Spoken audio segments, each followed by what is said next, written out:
Have at you then affections, men at arms.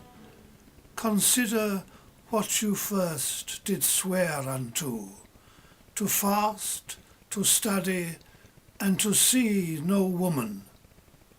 Flat treason gainst the kingly state of youth. Say, can you fast? Your stomachs are too young, and abstinence engenders maladies. And where that you have vowed to study, lords, in that each of you have forsworn his book, can you still dream and pore and thereon look? For when would you, my lord, or you, have found the ground of study's excellence without the beauty of a woman's face? From women's eyes this doctrine I derive. They are the ground, the books, the academes, from whence doth spring the true Promethean fire. Why universal plodding poisons up the nimble spirits in the arteries, as motion and long-during action tires the sinewy vigour of the traveller. Now, for not looking on a woman's face, you have in that forsworn the use of eyes. And study too the causer of your vow. For where is any author in the world teaches such beauty as a woman's eye? Learning is but an adjunct to ourself, and where we are, our learning likewise is. Then when ourselves we see in ladies' eyes, do we not likewise see our learning there? Oh, we have made a vow to study, lords, and in that vow we have forsworn our books. For when would you, my liege, or you,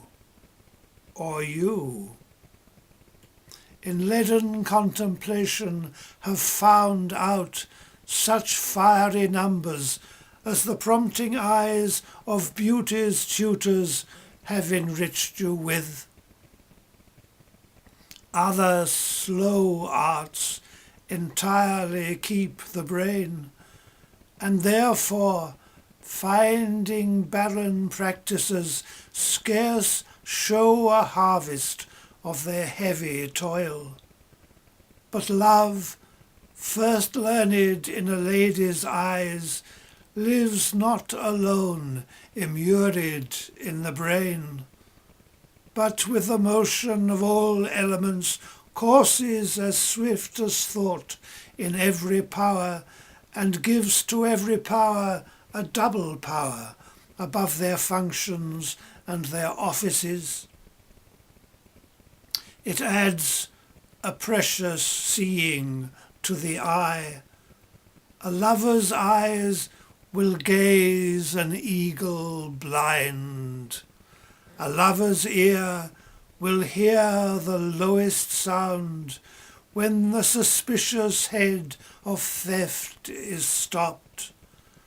Love's feeling is more soft and sensible than are the tender horns of cockled snails. Love's tongue proves dainty Bacchus gross in taste. For valour, is not love a Hercules still climbing trees in the Hesperides, subtle as Sphinx, as sweet and musical, as bright Apollo's lute strung with his hair? And when love speaks, the voice of all the gods make heaven drowsy with the harmony. Never durst poet touch a pen to write until his ink were tempered with love's sighs. Oh, then his lines would ravish savage ears and plant in tyrants mild humility. From women's eyes this doctrine I derive. They sparkle still the right Promethean fire. They are the books, the arts, the academes that show, contain, and nourish all the world. Else none at all in aught proves excellent.